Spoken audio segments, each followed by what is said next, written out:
Pascal Mitterrand a porté plainte en 2008 contre Nicolas Hulot pour viol pour des faits qui se seraient produits en 1997 en Corse. Un an après la révélation de ce récit par le magazine Elle Hebdo en 2018, Mazarine Pinjot a sorti le roman Se taire, dont les similitudes avec l'histoire de la petite fille de François Mitterrand sont flagrantes. L'écrivaine s'était exprimée à propos de ce scandale qui ressurgit brutalement aujourd'hui depuis la diffusion des Envoyés spécial et son enquête édifiante. Nicolas Hulot avait déjà fait la couverture de Paris Match, mais cette fois, les circonstances sont radicalement différentes. Depuis la diffusion des Envoyés spécial qui porte sur les accusations d'harcèlement, d'agression sexuelle et de viol le 25 novembre, le magazine a enquêté sur celles et ceux qui savaient.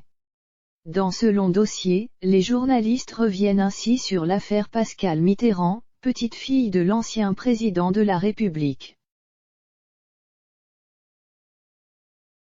Mazarine Pinjot, fille d'Anne et de François Mitterrand, s'était inspirée de son récit pour son livre Se taire, publié en 2019 dans le roman Se taire. Mazarine Pinjot raconte l'histoire du viol d'une jeune fille venant d'une famille influente qui rencontre un prix Nobel de la paix. Lorsque cette publication sort, un an après l'enquête de Elle Hebdo, il ne faudra pas longtemps pour que soit fait le parallèle entre l'ouvrage de la fille de François Mitterrand et le récit dans le magazine éphémère de la plainte pour viol de Pascal Mitterrand, classé sans suite, les faits étant prescrits.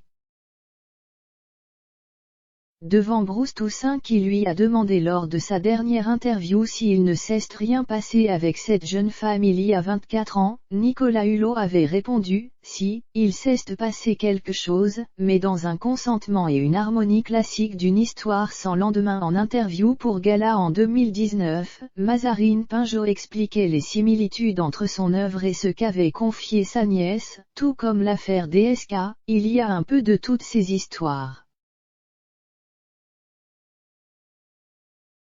Celle de Pascal m'a mise très en colère même si je ne l'ai rencontrée que quelques fois.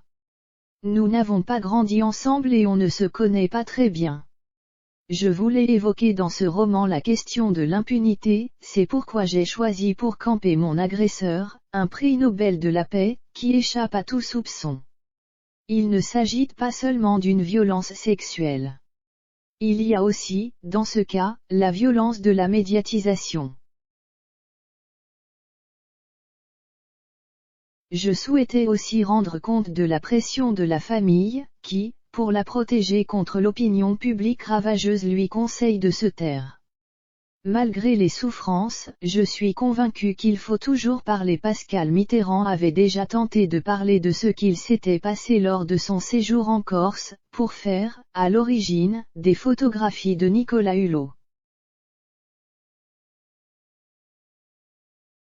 Elle l'avait fait, notamment au festival de photojournalisme Visa pour l'image, devant un parterre de photographes, 2 mois après les faits qui remonteraient à 1997, quand elle avait 19 ans, écrit Paris Match. Le contexte de la libération de la parole des femmes, entamée depuis l'affaire Weinstein, a changé la donne. La figure aussi puissante de Patrick Poivre des Arvor, par ailleurs ami proche de Nicolas Hulot, est elle aussi remise en cause. Le parquet de Paris a ouvert une enquête sur le cas Hulot et le président de la République, qui avait collaboré avec lui quand il était le ministre de la Transition écologique, a fait part de sa volonté d'accompagner la libération de la parole, le recueil des plaintes, l'efficacité de la justice.